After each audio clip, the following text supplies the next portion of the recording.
Good afternoon, everyone. Welcome to our first podcast.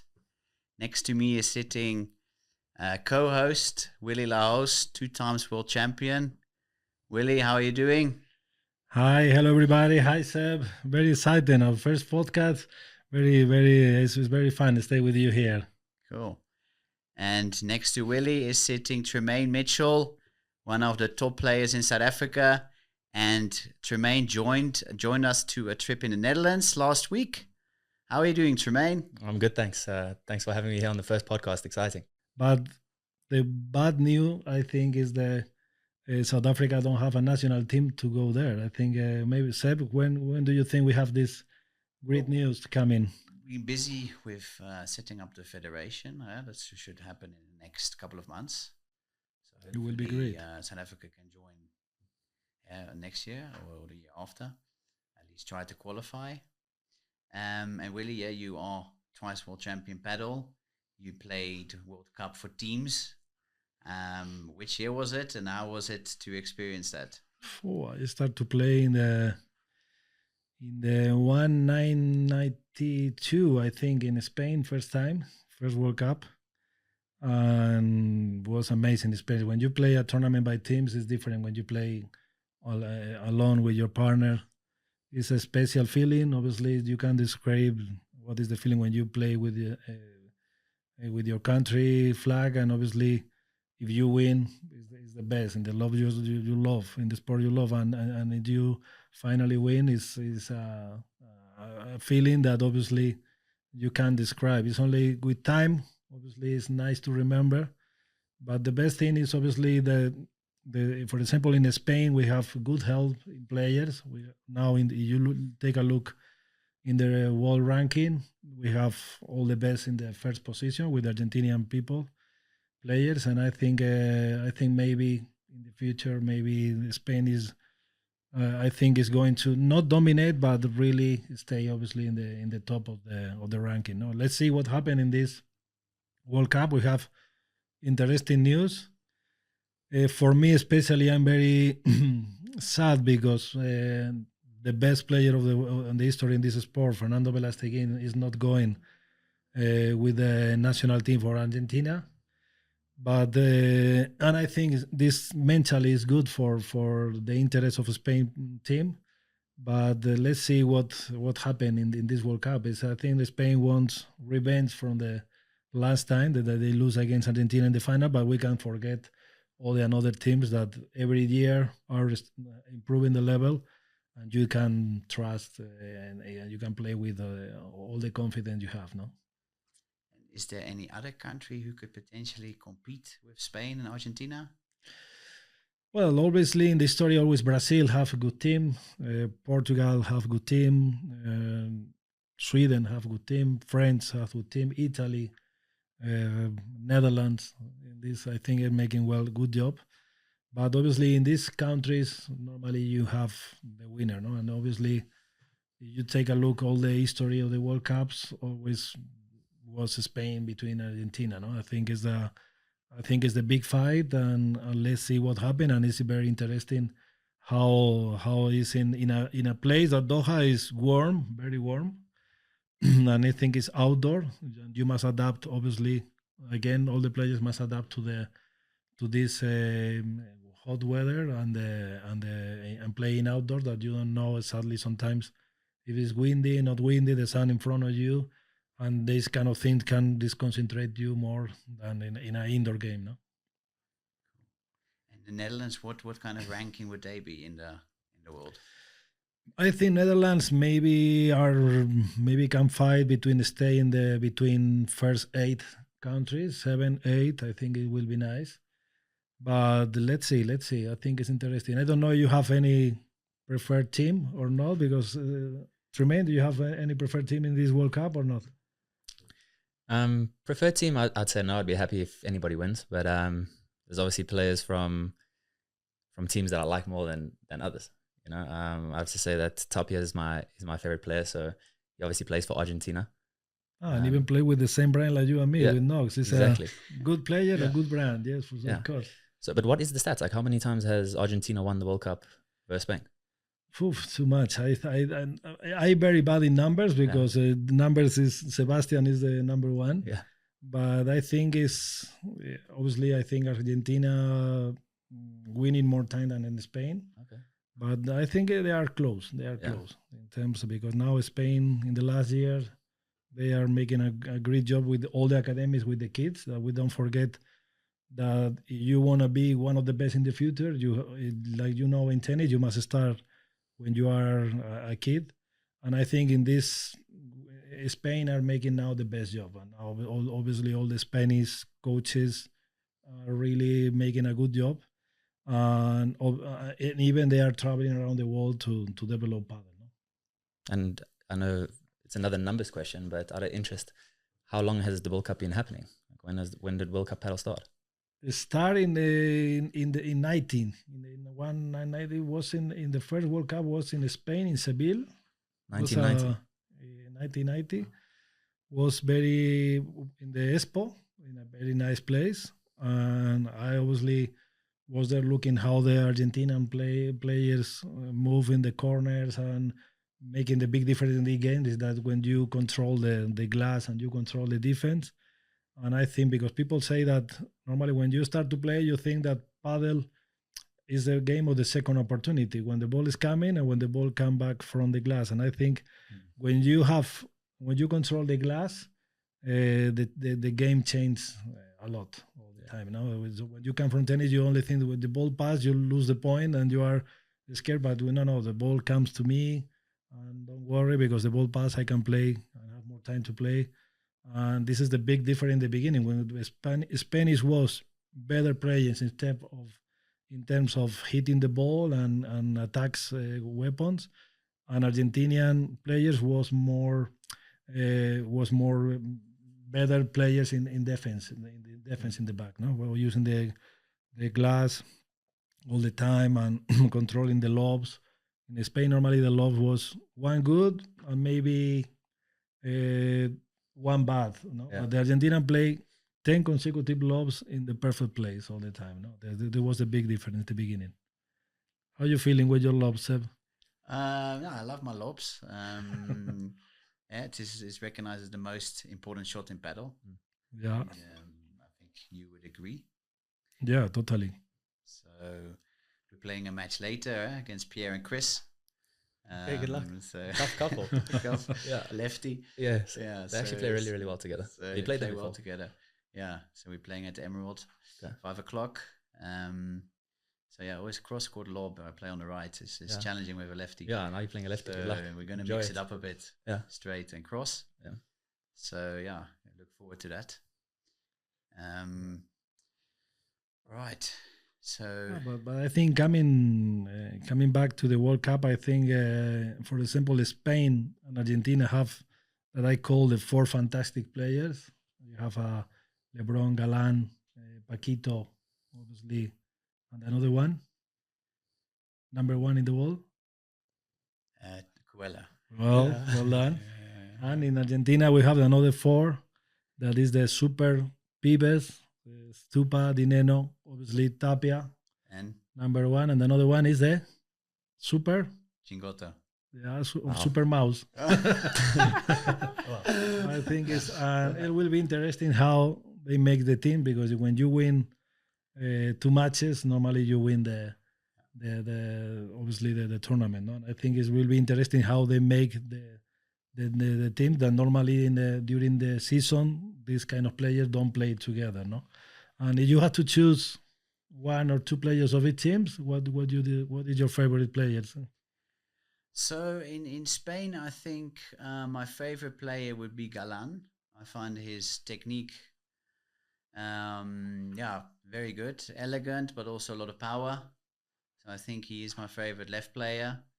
And on the right, in Argentina, You can choose another one, two each side. two. And then Coelho as well. I think he's a very strong lefty.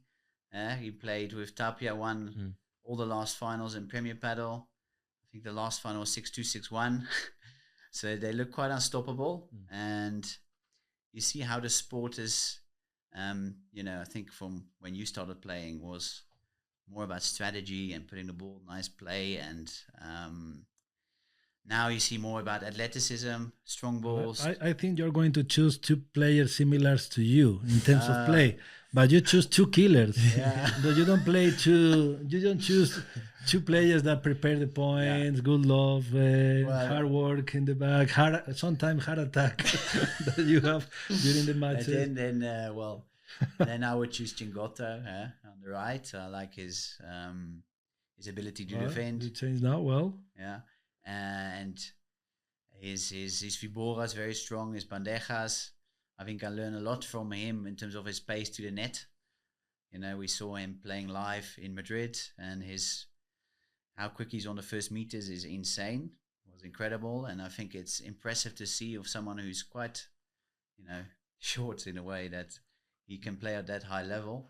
And I hope that he and Galan are going to win the next final against Coelho and Tapia.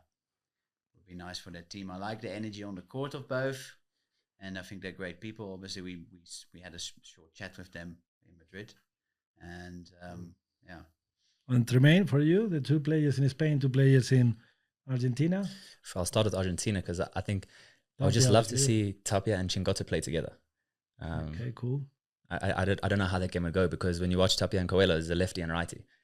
You know? I think in the last World Cup, Tapia and Chingoto played together and they lose against Paquito and LeBron. Is that the first match? Yeah. But in the second, obviously, it was rare because Spain think they are going to win with a strong team with Galan and Coelho, and they finally lose against Stupa Dineno, the Super Pibes, and obviously makes the difference. In the third point, obviously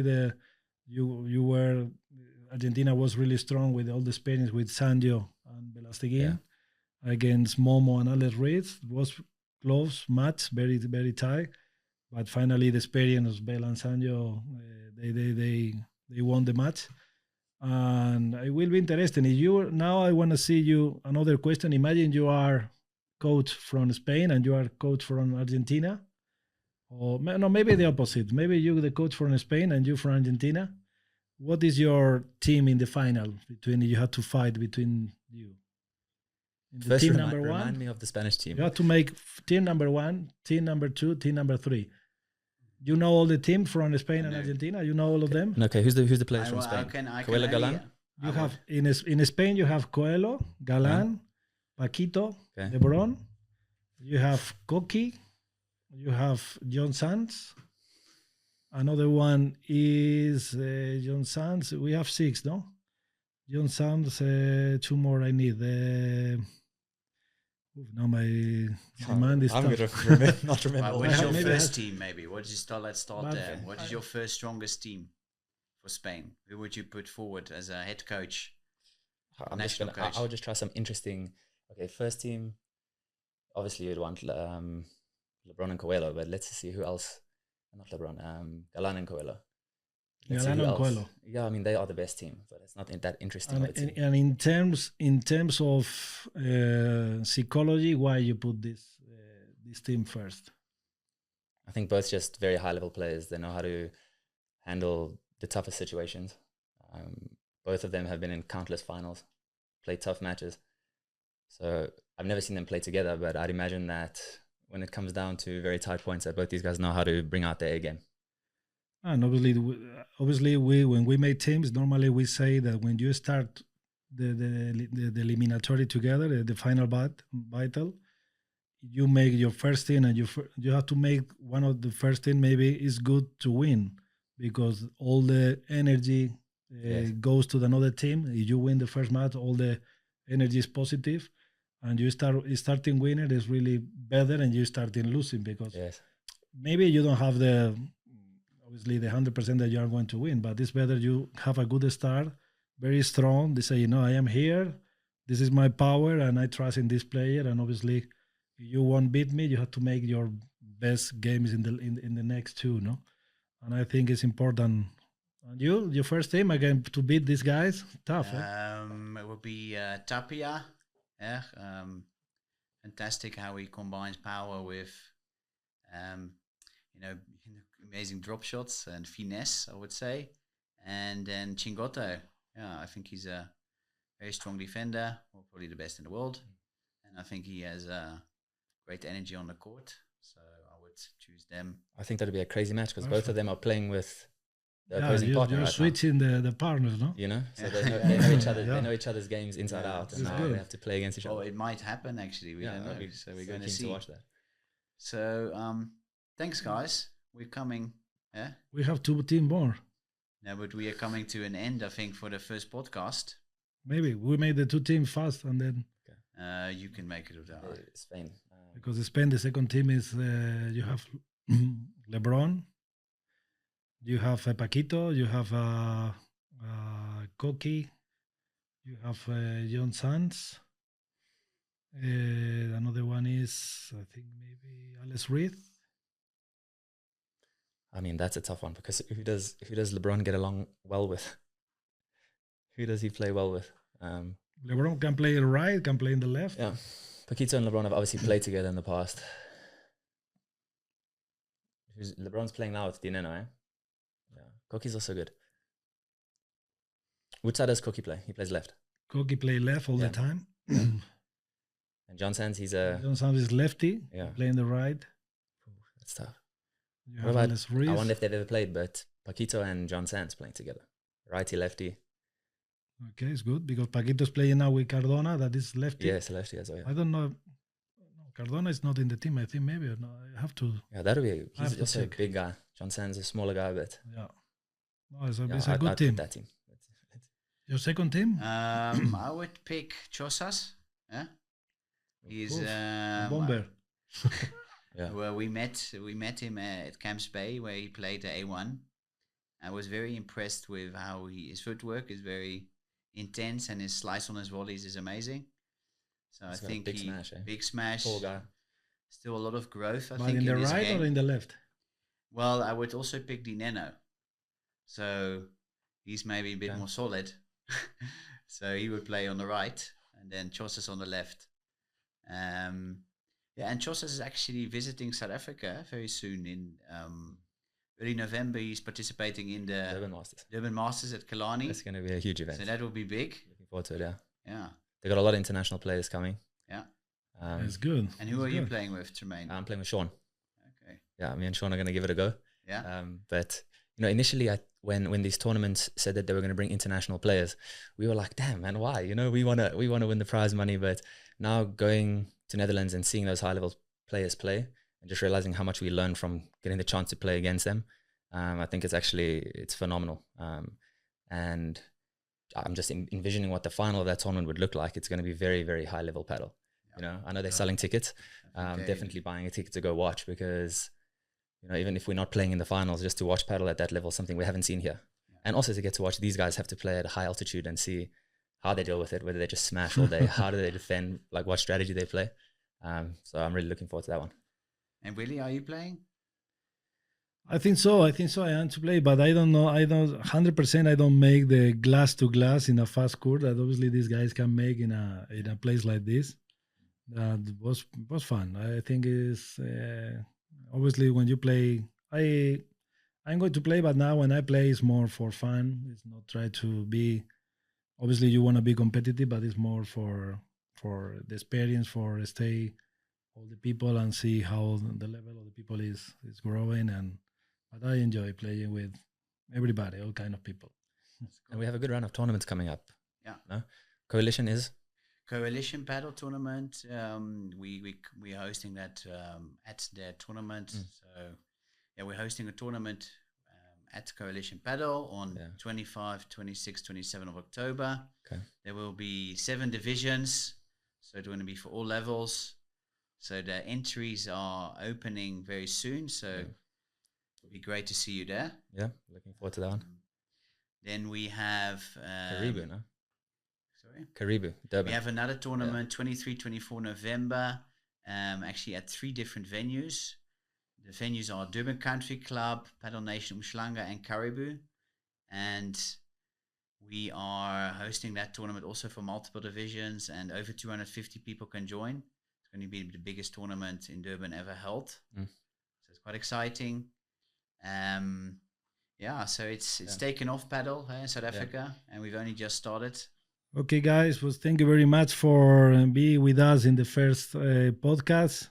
We are all very excited. We wait for all of you in the Coalition Padel tournament. We have this tournament in the end of October. I think it's the 25, 26, 27. Coalition Padel, too many divisions, like Seb told before. And obviously, come and watch. You are invited and it's for free. Come, vamos. Vamos. Vamos. Don't forget to like, comment, and subscribe. Thanks for watching.